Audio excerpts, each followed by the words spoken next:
à tous. Merci d'être avec nous cet après-midi.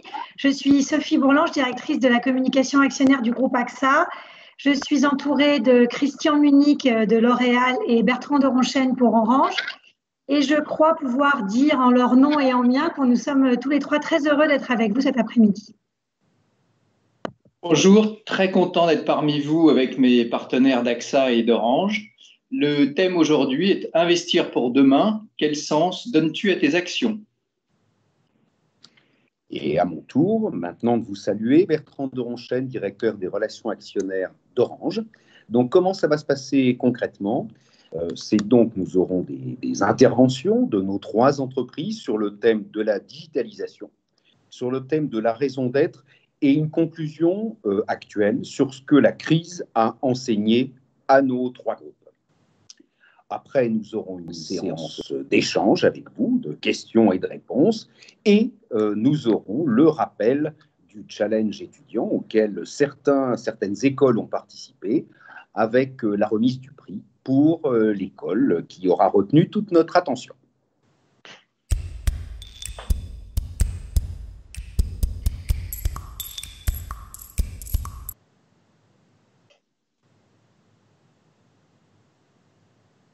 Donc, rebonjour à tout le monde.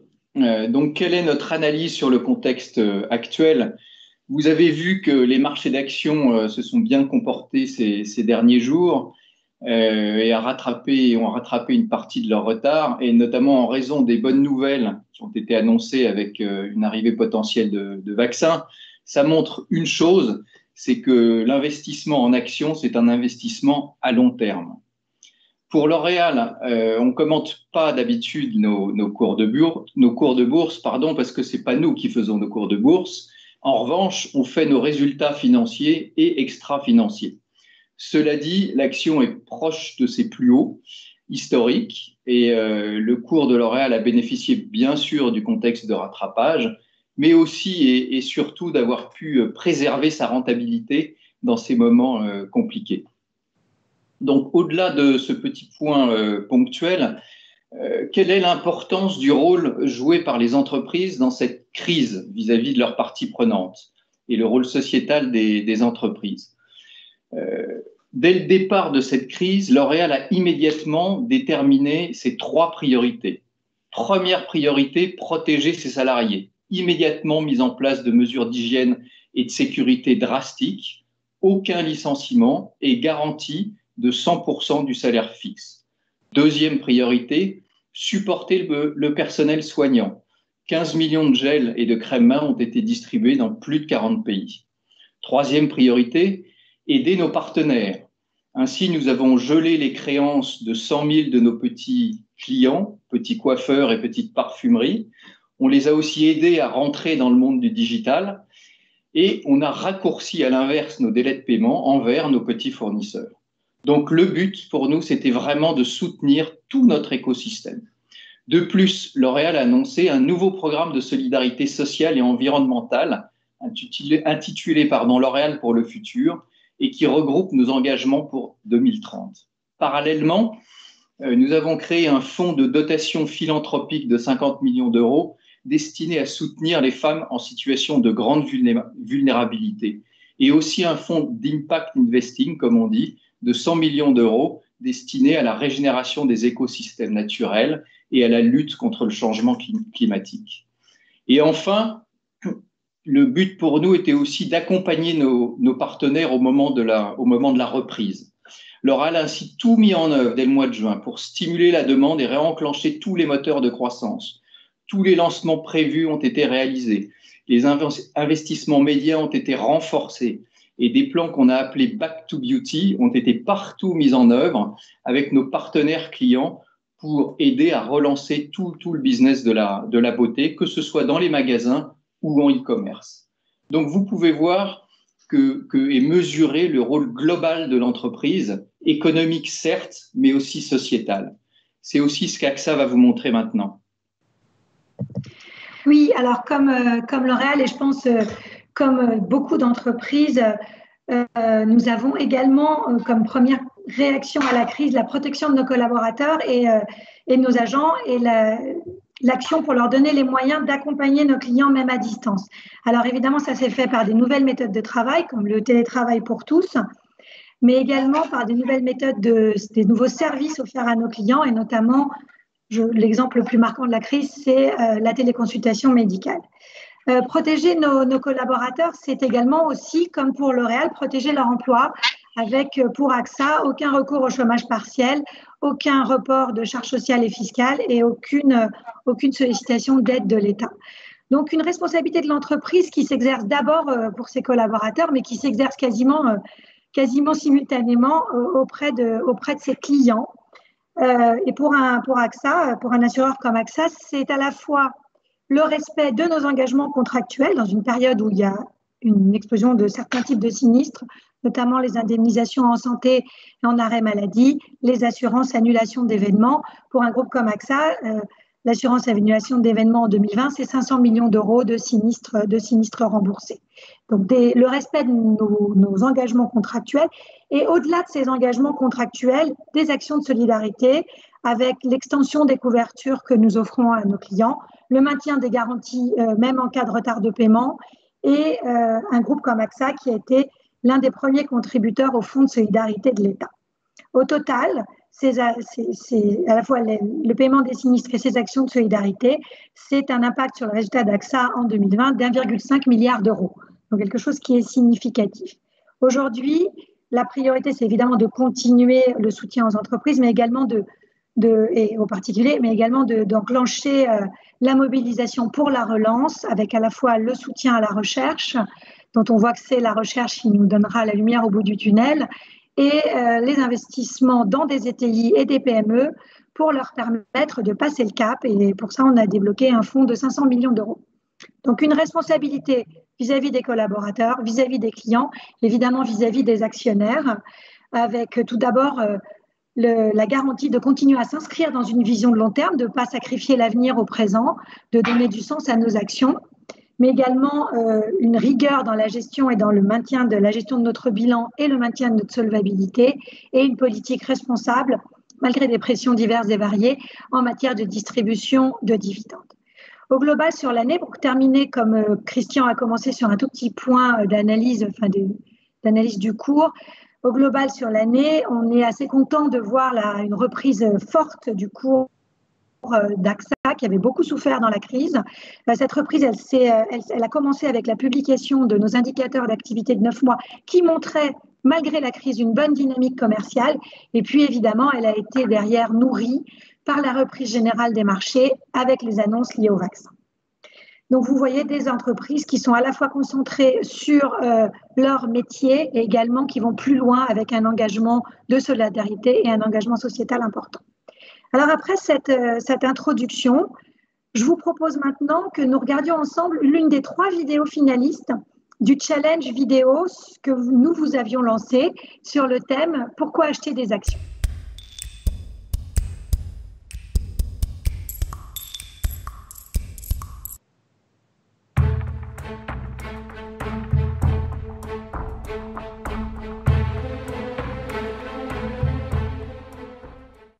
Bonjour Bertrand. Salut Salah. On m'a dit que tu voulais intégrer le Finance Club. Ouais, c'est vrai que c'est une asso qui m'intéresse, d'autant que voilà, les actions, c'est quelque chose qui m'a toujours intéressé aussi. Ah bon. Est-ce que tu peux alors me décrire une action en un mot? En un mot, Je te taquine, je te taquine. Je te taquine. Par contre, j'ai envie de savoir, pourquoi les actions, ça reste des investissements plus intéressants à ton avis? je crois que d'abord, les actions représentent un placement qui est très rentable sur le long terme, parce que les cours des bourses n'ont fait qu'augmenter cela partout dans le monde depuis des siècles. Et puis aussi dans le contexte actuel, dans un environnement à taux zéro, alors que les banques centrales investissent massivement dans les marchés financiers, investir dans les marchés actions n'a jamais été aussi rentable, d'autant qu'on peut y faire de bonnes affaires. En plus, la prise de risque est plutôt modérée par rapport à d'autres marchés sur lesquels se risquent à parier de plus en plus de sociétés financières. Pas mal, pas mal. Technique, tout ça. Mais moi, j'ai envie de savoir, tu vois, qu'est-ce qui compte le plus pour toi? Le rendement ou le sens que tu donnes à tes investissements? Je crois sincèrement qu'acheter des actions, c'est donner du sens à son investissement. En étant propriétaire de ta boîte, tu as évidemment un impact sur elle, mais aussi sur la société dans son ensemble via le contrôle de la gouvernance d'entreprise. Acheter des actions, c'est avoir un grand pouvoir. Et pour paraphraser un des héros de mon enfance, Spider-Man pour ne pas le citer, un grand pouvoir implique de grandes responsabilités. Ah, j'ai bien aimé la référence. Et j'ai envie de te dire qu'on comprend que toi, tu es un homme engagé. Et même, je dirais, un homme d'action. Et que entre laisser ton argent sur un petit livret A ou investir dans des actions Amazon, la question est vite répondue, si tu vois ce que je veux dire. C'est pas faux. Tu marques un Mer- point. Merci Bertrand, on va te recontacter. Merci, salut.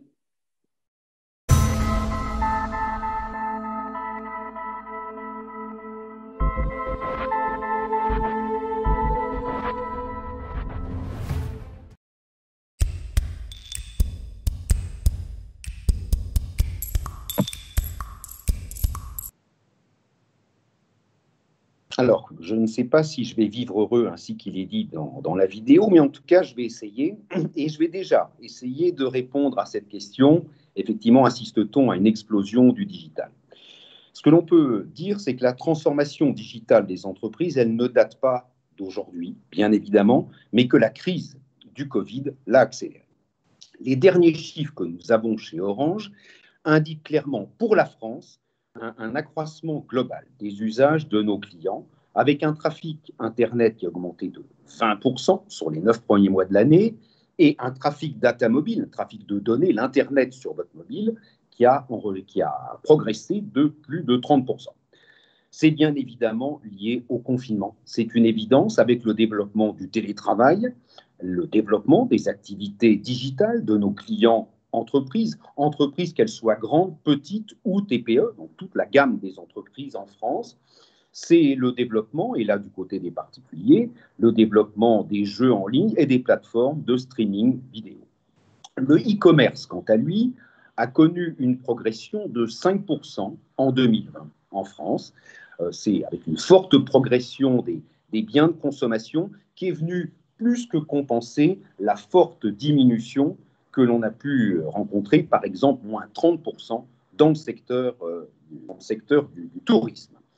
Chez Orange, bien sûr, 100% des ventes se sont faites via le canal digital pendant le premier confinement, avec la fermeture de nos boutiques en France. Un chiffre que j'ai trouvé intéressant, c'est qu'à l'heure actuelle, aux États-Unis, 64% des ventes de détail, tout secteur confondu, bien sûr, passent par le canal digital. Donc une forte explosion.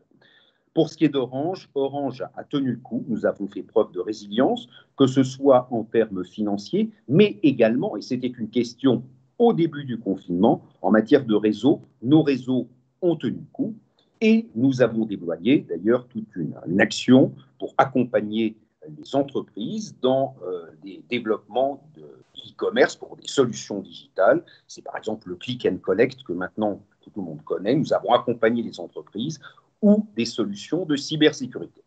Et je souhaite maintenant passer la parole à Christian pour savoir ce qu'il en est chez L'Oréal. Merci Bertrand. Bien sûr, comme tu viens de le montrer, la Covid a effectivement causé une explosion de ces tendances. Par exemple, on a eu plus de 50% de temps passé sur YouTube pendant ce confinement, plus 70% sur Instagram. Mais cela, ça fait plusieurs années que c'est une priorité stratégique pour L'Oréal. Déjà en 2019, on avait 33 000 salariés qui avaient été spécifiquement formés aux techniques du digital. Nous avions embauché plus de 2300 spécialistes et déjà 49% de nos médias ont été dépensés dans la voie digitale. On avait déjà plus de 1,3 milliard de visites sur tous nos sites et nos marques captaient 28% du trafic mondial sur la beauté sur YouTube. Donc cette anticipation, ça nous a permis, en cette période de crise sanitaire, d'absorber en partie la fermeture des magasins.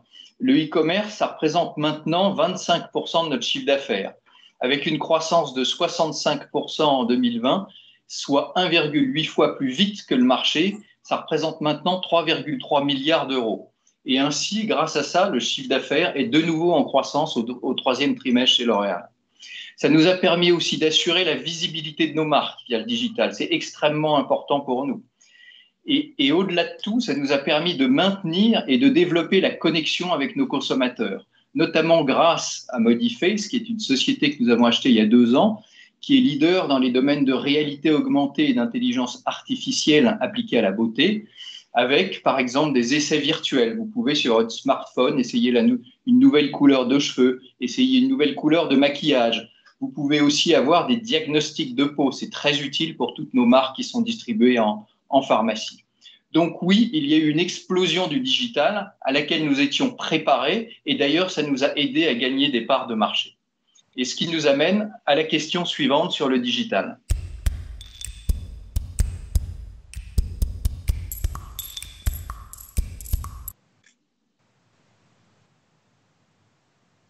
Alors, pensez-vous qu'il s'agisse pour répondre à cette question, est-ce qu'il s'agit d'une tendance à long terme? La réponse, elle est évidente. Oui, c'est une tendance à long terme. Et vous, je dirais qu'en tant qu'étudiant, vous le savez, vous le vivez au quotidien. Pour quelques raisons, et je dirais 2 raisons principales. La première, c'est que du côté des entreprises, le télétravail va perdurer, y compris après la fin du confinement. Il ne s'agira plus d'un télétravail imposé, mais un télétravail intermittent de façon plus généralisée qu'avant. Les entreprises, par exemple, revoient actuellement la gestion de leur parc immobilier et envisagent des réductions importantes de leur surface de travail. Les entreprises vont bien sûr continuer les réunions à distance, comme celle d'aujourd'hui, par exemple, les visioconférences, et à limiter les déplacements de leurs collaborateurs. Les particuliers, quand du côté du particulier, eh bien, vous le savez, j'imagine, vous allez continuer à regarder Netflix, vous allez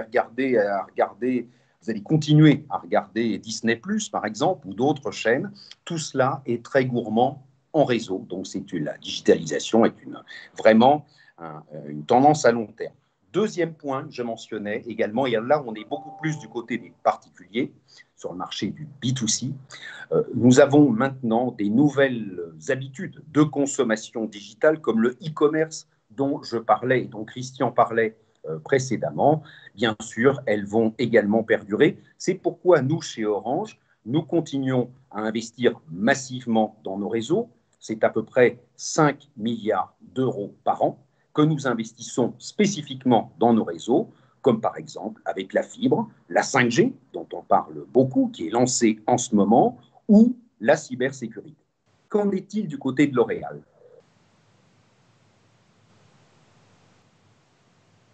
Pardon, j'avais fermé mon micro.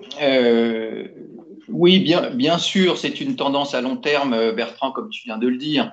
J'allais dire en préambule, heureusement que cette crise sanitaire n'est pas arrivée il y a 30 ans, car le digital a permis de maintenir une connexion, d'abord entre nous, une connexion sociale, et puis une connexion avec nos consommateurs et une activité commerciale soutenue.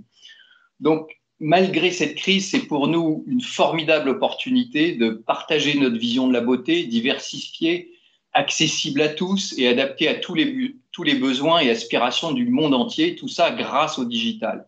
Les nouvelles technologies nous permettent d'offrir des services de plus en plus personnalisés et de plus en plus sophistiqués au plus grand nombre et de leur proposer une expérience accessible à tout moment, là où ils le souhaitent. Le e-commerce qu'on a déjà évoqué, ça représente le développement pérenne d'un nouveau circuit de distribution. D'ailleurs, on a vu qu'au moment du déconfinement, le e-commerce a continué à progresser à peu près à la même rapidité que pendant le confinement. Donc, cette période, ça marque aussi sans doute un changement majeur dans les relations avec nos parties prenantes, dont certaines perdureront. Les échanges seront de plus en plus hybrides, comme on voit le online et le offline qui cohabitent de plus en plus, et les réunions physiques qui vont être retransmises. Tout sera de plus en plus hybride. Et je crois que nous avons une autre question sur le développement du numérique.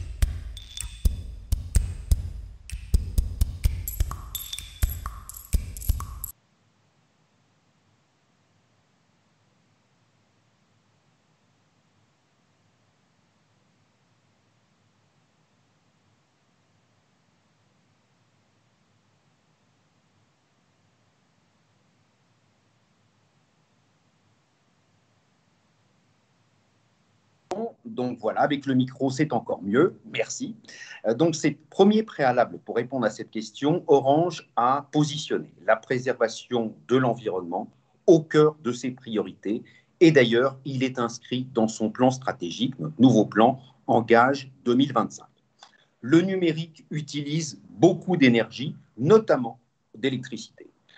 Nous avons donc, dans le cadre de ce plan stratégique Engage 2025, lancé un programme ambitieux de réduction de notre empreinte environnementale, avec pour objectif la neutralité carbone à l'horizon 2040, soit avec 10 ans d'avance sur l'objectif qui avait été fixé par la COP 21.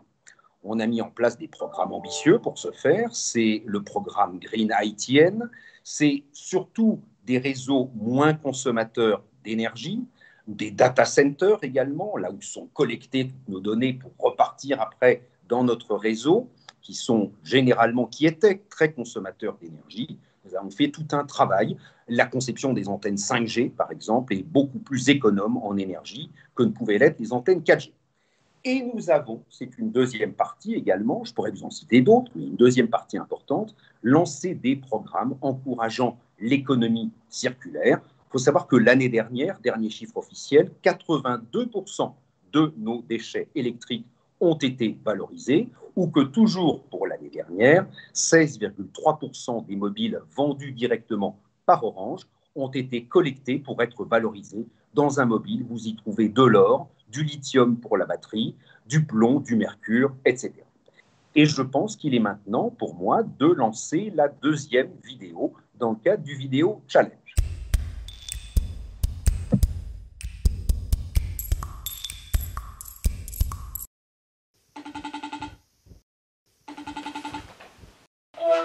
Hello, Mama. Hi, hello, darling. How are you? I'm good, thank you. I have a question to ask you. I was wondering, have you ever bought shares? I have. The first time I bought the shares was in 1984, when ordinary people could buy them.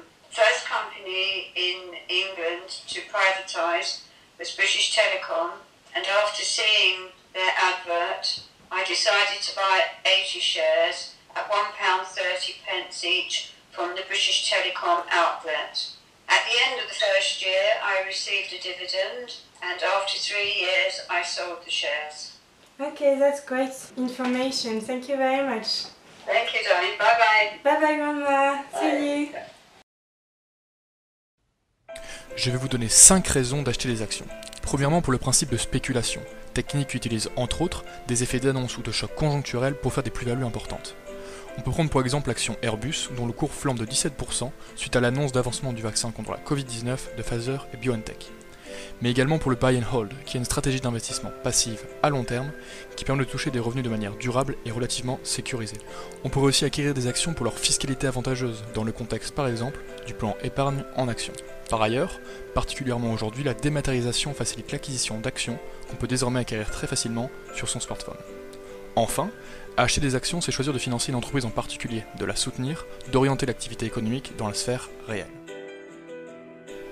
En somme, aujourd'hui, l'achat d'actions a un rôle plus central que jamais. Au-delà de la rémunération qu'elles génèrent pour leurs possesseurs, leur acquisition permet, à son échelle, d'avoir son mot à dire dans la gestion d'une entreprise et donc de, pourquoi pas, l'orienter dans une direction plus responsable vis-à-vis de l'avenir.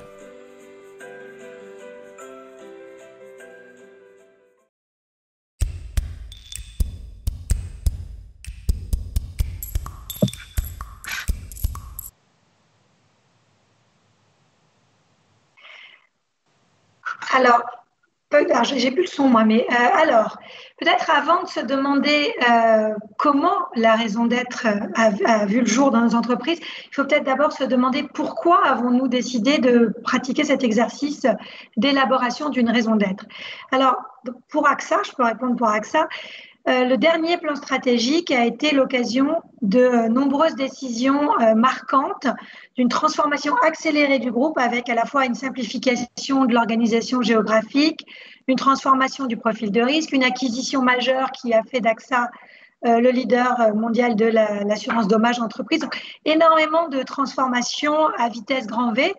Et en 2019, il nous est apparu qu'il était utile, après toutes ces transformations, de prendre un temps de recul, un moment de recul pour tous ensemble, avec les 160 000 collaborateurs d'AXA, choisir les termes qui définissaient le mieux notre action. Et je dois dire que la crise actuelle en 2020 n'a fait que conforter l'utilité d'une telle démarche. Alors, la raison d'être, qu'est-ce qu'elle doit exprimer? Elle doit exprimer à la fois l'utilité d'AXA en tant qu'assureur, notre engagement dans la société, mais également refléter la culture d'entreprise. Alors, comment avons-nous procédé? Alors déjà, comment n'avons-nous pas procédé? Ce que nous n'avons pas fait, c'est un machin top-down où 10 personnes se sont réunies et ont défini une raison d'être. Ce qu'on a fait à la place, c'est un processus de dialogue et de convergence. Alors, on a commencé par interroger, par prendre le pouls des 160 000 collaborateurs. Je n'arrive pas à savoir si vous m'entendez. Ah oui. Des 160 000 collaborateurs à travers 57 pays. Nous les avons interrogés sur l'histoire du groupe, sur leur travail au quotidien, sur les enjeux sur lesquels ils pensaient qu'AXA pouvait agir ou devait agir. On a ensuite échangé avec des parties prenantes extérieures au groupe, des ONG, des journalistes, des investisseurs. On a rassemblé tout ça dans des ateliers collaboratifs et avec des échanges à travers une plateforme d'engagement digital. Et ce qui est ressorti de toute cette masse d'informations, c'était 3 axes forts: la protection, qui est vraiment au cœur du métier de l'assurance, le collectif qui correspond à la mutualisation qui est elle-même vraiment spécifique à notre secteur, et la notion de progrès, c'est-à-dire la conviction très forte que c'est par la science, par la technologie, par l'innovation que nous répondrons aux défis actuels. Et la synthèse de tout ça, ça a donné une raison d'être qu'on peut formuler ainsi: agir pour le progrès humain en protégeant ce qui compte. Alors voilà le chemin d'AXA. Je te laisse, Bertrand, prendre le relais sur le chemin parcouru chez Orange. Merci Sophie. Et moi, je vais faire l'inverse de toi. Je vais commencer par l'énoncé de notre raison d'être. C'est Orange est l'acteur de confiance qui donne à chacune et à chacun les clés d'un monde numérique responsable. D'un monde numérique responsable. Comment on y est arrivé? La loi Pacte, vous le savez, j'imagine que beaucoup d'entre vous en ont déjà entendu parler. La loi Pacte du 22 mai 2019 proposait d'inscrire une raison d'être dans les statuts de l'entreprise. Orange, avant, on n'avait pas attendu la loi Pacte puisqu'on s'était déjà doté d'une stratégie d'entreprise qui s'appelait Human Inside, c'est-à-dire donc l'humain au cœur de l'entreprise. En juillet 2019, suite au vote de la loi, nous avons fait une consultation sur Twitter de tous les salariés du groupe pour avoir leur conception de la raison d'être. Nous avons eu en un mois plus de 15 000 propositions des salariés du groupe. Puis, juste après, en août et en septembre 2019, sur 2 mois, nous avons fait appel à une start-up qui s'appelle Toguna, une start-up avec une application de consultation, et nous avons fait voter l'ensemble des 140 000 salariés du groupe. Nous avons eu plus de 130 000 collaborations. Donc on peut dire que quasiment tous les salariés se sont prononcés sur la raison d'être. Notre COMEX a été très impliqué avec 3 matinées consacrées spécifiquement à la raison d'être. Nous avons interviewé des membres du conseil d'administration, des membres des syndicats de l'entreprise, des investisseurs, des clients et des jeunes talents également. Nous l'avons dévoilé en décembre 2019, au même moment que la révélation de notre plan stratégique Engage 2025, dont je vous parlais tout à l'heure, et elle a été votée enfin le 19 mai 2020 lors de notre assemblée générale à 99,98%. Donc, elle est maintenant dans nos statuts. Et je vous propose de passer aux 2 nouvelles questions.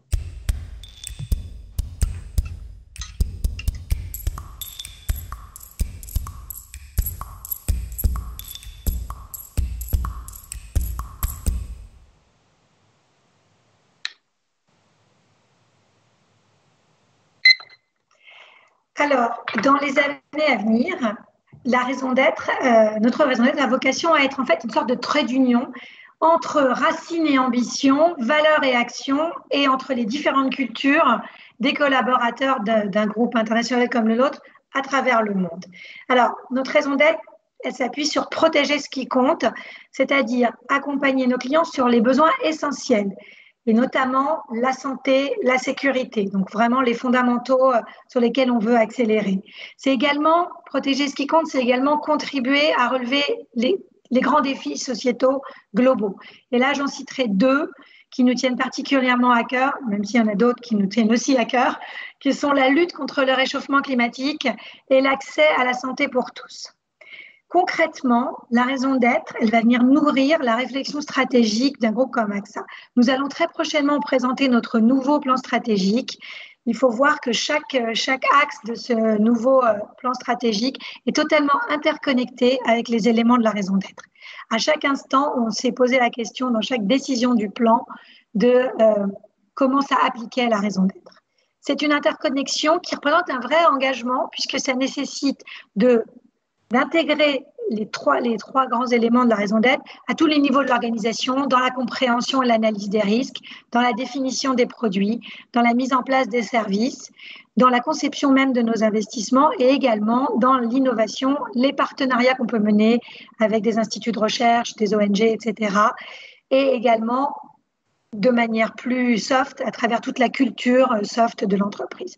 En fait, la raison d'être, c'est un guide d'action qui doit nous guider dans toutes nos actions, dans toutes nos décisions, de la plus stratégique comme l'élaboration d'un plan stratégique, mais également dans la plus quotidienne comme des réponses à des clients au jour le jour.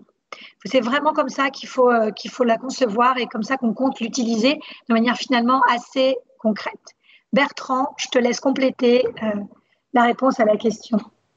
Oui, merci Sophie. En fait, donc, comment la raison d'être influence-t-elle notre stratégie ? J'ai déjà eu l'occasion de le dire juste avant, la raison d'être, elle est véritablement au cœur de notre plan stratégique Engage 2025. Et d'ailleurs, le fait qu'elle ait été dévoilée en même temps, que les deux étaient dévoilés en même temps, est un signal fort.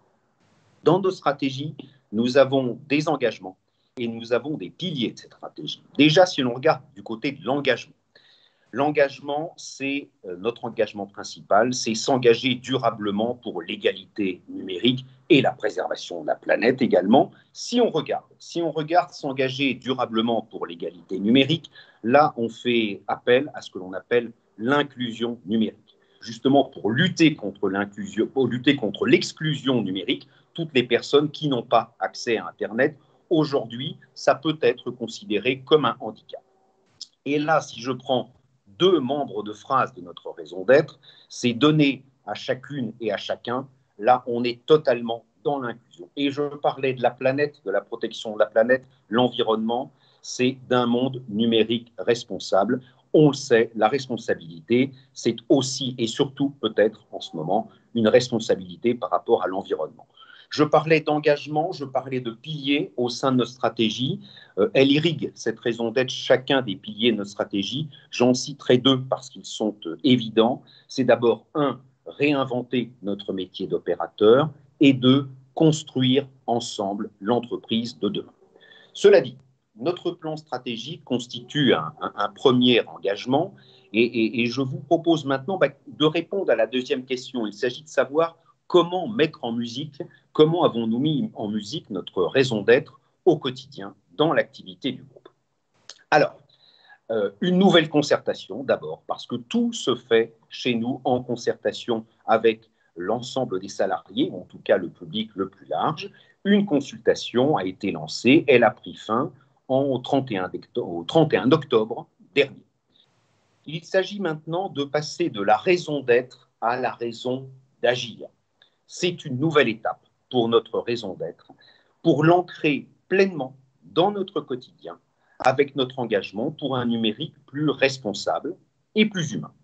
La crise du Covid-19 a prouvé le caractère essentiel de notre activité, nous, Orange, pour les sociétés dans lesquelles, les pays dans lesquels nous opérons. Elle a amplifié un mouvement qui était déjà à l'œuvre, ça on en a déjà parlé. On sait maintenant qu'après la différence par le prix, la différence par l'expérience client, la différence par la qualité de nos réseaux, qui sont tous les trois importants, bien sûr, il faut désormais compter par la différence par l'engagement. Voilà ce que c'est notre raison d'être. C'est un engagement pour un numérique responsable, humain, inclusif et durable. Comment allons-nous la mesurer, justement? Comment allons-nous la mettre en œuvre? Nous sommes en train de mettre en place un comité de gouvernance incluant des personnalités externes à l'entreprise pour suivre au quotidien les actions réalisées par le groupe pour savoir si elles sont en cohérence, les grandes décisions du groupe, pour savoir si elles sont en cohérence avec notre raison d'être. Donc voilà comment nous la mettons en musique. Et j'imagine que si j'avais fait cette même conférence l'année prochaine, j'aurais eu plein d'exemples justement pour vous montrer comment nous la mettons au quotidien. Et je vous propose maintenant justement de retrouver la 3e vidéo de notre vidéo challenge.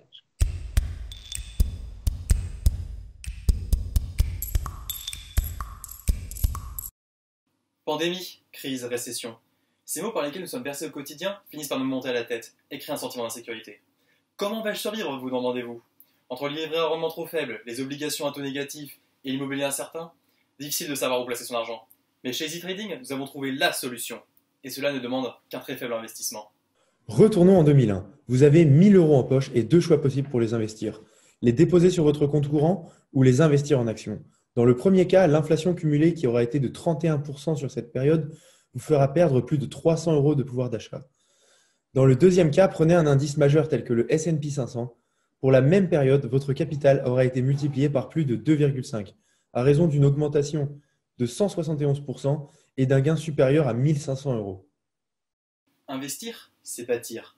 Mais quid de l'éthique? Vous pensez que bourse et écologie ne sont pas compatibles? Détrompez-vous. Avec Easy Trading, vous pouvez investir dans tout type d'actions, y compris celles soutenant des projets durables, donc pourquoi ne pas joindre l'utile à l'agréable? Les entreprises sont de plus en plus en train de s'adapter pour un monde meilleur. Les piliers de l'investissement durable sont donc de plus en plus attractifs, ce qui vous permettra non seulement de générer des profits, mais aussi d'avoir un meilleur impact sur l'environnement. Investir, c'est aussi grandir. Mais qu'en est-il des risques? La situation sanitaire actuelle a conduit à une baisse significative de la valeur de la plupart des actions. De ce fait, le prix des actions est au plus bas et de nombreuses opportunités en découlent. Concrètement, si vous placez intelligemment votre argent et maintenant, vous pouvez multiplier la valeur de votre portefeuille bien plus rapidement que dans une situation normale. Cela s'appelle le rebond. Par exemple, le prix de l'action Air France est tombé à 2,50 €, puis remonté à 4 € et ce en l'espace de 3 jours. Ici, si vous aviez investi 1 000 €, vous auriez pu obtenir plus de 1 600 €. Finalement, investir c'est s'affranchir. Alors, faites le choix des actions avec Easy Trading.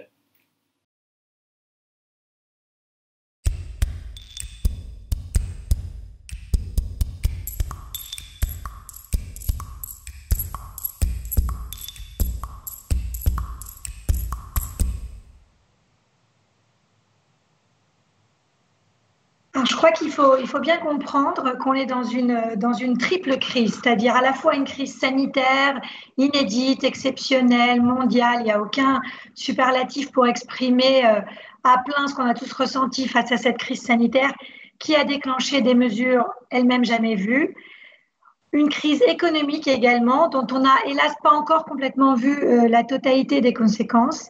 Et la poursuite d'une crise qui était antérieure, une crise environnementale qui sera certainement plus durable et qui s'accélère et contraint à une transformation profonde de certains comportements et des modes de production. Donc, c'est à ces 3 dimensions-là que les entreprises que nous représentons et d'autres entreprises également doivent répondre. Alors, il y a des choses qui ont évidemment changé notamment du fait de la crise sanitaire. C'est la manière dont on l'a déjà beaucoup évoqué aujourd'hui, c'est la manière dont nous interagissons entre nous, entre collaborateurs des entreprises, avec le télétravail pour tous, chaque fois que c'est possible, et sans doute un télétravail un peu plus modéré, mais qui perdurera. La manière dont nous interagissons avec nos clients, avec l'explosion du digital, qui avait évidemment, c'est une transformation qui avait commencé avant, mais qui a complètement explosé, comme vous l'ont expliqué Christian et Bertrand il y a un instant, et la manière dont nous gardons le contact avec nos parties prenantes, nos actionnaires. Et je crois d'ailleurs que Christian, tu diras un mot là-dessus dans un instant. Donc, la manière dont nous interagissons a été vraiment bouleversée. En revanche, ce qui n'a pas changé, c'est le besoin de lien, c'est le besoin d'interaction, c'est le besoin de contact. Et ça, c'est quelque chose que nous devons garder complètement en tête. Alors, si je viens un peu plus spécifiquement sur l'assurance, ce que la crise a également conforté, c'est le rôle important que les assureurs ont à jouer en matière de protection, en matière de soutien à la reprise économique à court terme, évidemment, mais également à plus long terme. C'est d'ailleurs ce qui explique que depuis le début de la crise, le secteur de l'assurance, c'est le secteur qui a contribué le plus à l'effort de solidarité et de relance économique en France. Ça n'a pas toujours été prégnant dans les informations, mais c'est un fait. En revanche, ce que la crise a montré également vis-à-vis de l'assurance, c'est qu'on avait besoin d'autres outils de protection. On avait besoin de mécanismes de protection qui peuvent agir face à des catastrophes exceptionnelles qui touchent tout le monde en même temps. Et où la mutualisation, qui est le cœur du principe de l'assurance, ne peut plus fonctionner, puisque si tout le monde est touché en même temps, il n'y a plus de mutualisation possible. Et ça, c'est un travail que les assureurs ont commencé à mener avec les pouvoirs publics pour créer un régime de protection de catastrophes exceptionnelles qui fonctionne un peu sur le régime catastrophe naturelle ou le régime pour les attentats, avec un partenariat public-privé pour répondre à ce type de problématique où la mutualisation privée ne peut plus suffire. Et enfin, je pense que ce qui ne doit pas changer, c'est la nécessité pour nous tous, toutes nos entreprises, de garder le cap du long terme et par exemple en ne réduisant pas les efforts qu'on avait entamés auparavant dans les grands chantiers, comme par exemple la lutte contre le réchauffement climatique et donc le maintien de stratégies long terme malgré la tempête actuelle. Ça, je pense que c'est vraiment très important. Christian, je te laisse prendre la conclusion générale de nos interventions. Merci beaucoup, Sophie. Deux aspects, effectivement, sur les changements qui ont été amenés par cette crise. Tout d'abord, tu l'as évoqué tout à l'heure, Sophie, dans notre métier de la relation actionnaire, le principal défi pour nous tous ici, ça a été de garder le contact avec nos actionnaires et de mettre en place des nouvelles solutions pour répondre à la fois à ce défi de communication et à des obligations réglementaires aussi. Le premier exemple, ça a été les assemblées générales, digitales, qui nous ont permis de garder la possibilité de voter, de poser des questions pour les actionnaires.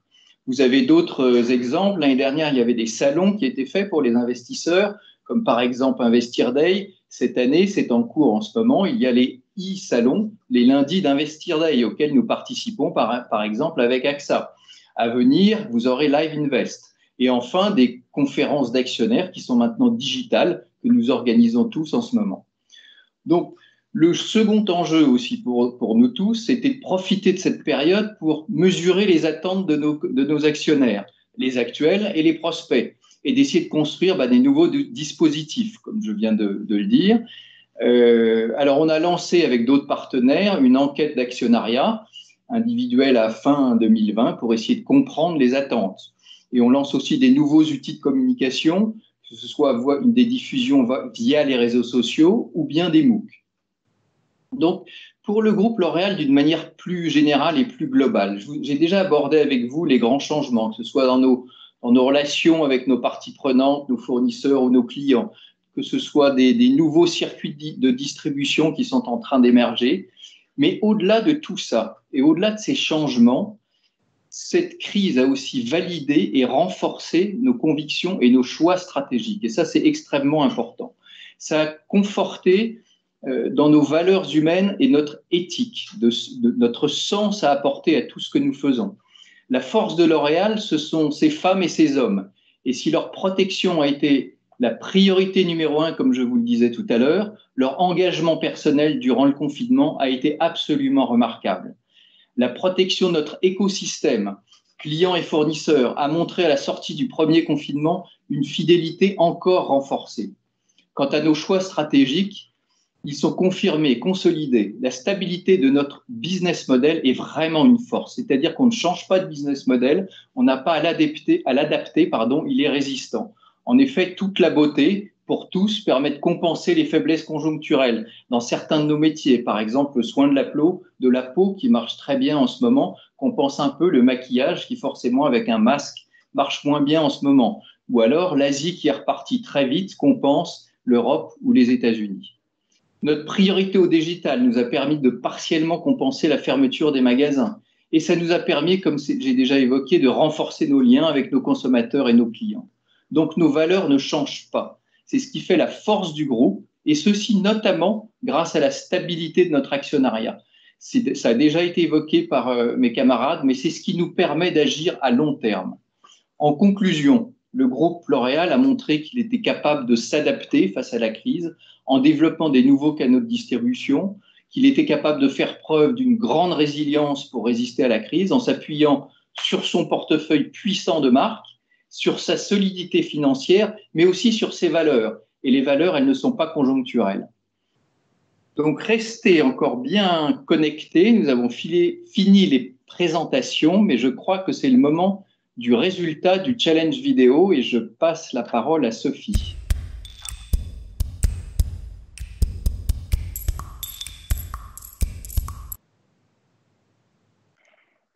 Alors, merci. D'abord, on voudrait, je pense, tous vous remercier et remercier tous les étudiants qui ont participé à ce challenge vidéo. Dans les circonstances actuelles, ce n'est pas forcément évident. La question qui a été posée, c'est pourquoi acheter des actions? Alors, nous, on a appris beaucoup de choses avec vos vidéos, pas forcément tout sur les actions. On a appris que Bertrand et Christian, il fallait boutonner vos cols de chemise jusqu'en haut. C'est plus possible. Alors, on a délibéré, ça nous a fait notre moment juré. Et après avoir échangé entre nous, en fait, on a déterminé que l'équipe gagnante allait recevoir les 5 casques Bose, ou Bose, je sais pas comment on dit, de premier cri. Alors, est-ce qu'on l'affiche directement à l'image? Serait Cage.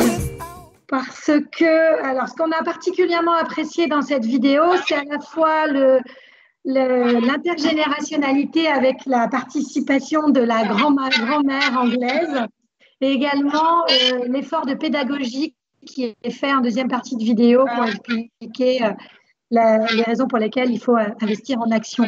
Mais encore une fois, merci à tous pour votre participation et bravo d'avoir relevé le défi. Et je crois qu'on va conclure sur ça. Donc moi, en mon nom propre, je vous remercie beaucoup de votre attention. J'espère que ça vous a appris des choses, intéressé. Et je vous souhaite une très bonne fin de journée, un excellent week-end. À mon tour de vous remercier sincèrement pour votre participation, vos super vidéos et continuez à vous intéresser à la bourse. Écoutez, je ne pourrais pas dire autre chose que ce que viennent de dire mes deux homologues. Un grand merci pour votre participation et j'espère à très bientôt. Un grand merci pour les vidéos, pour celles que vous nous avez envoyées. C'est un véritable effort de votre part et qui a été reconnu. Très bon week-end.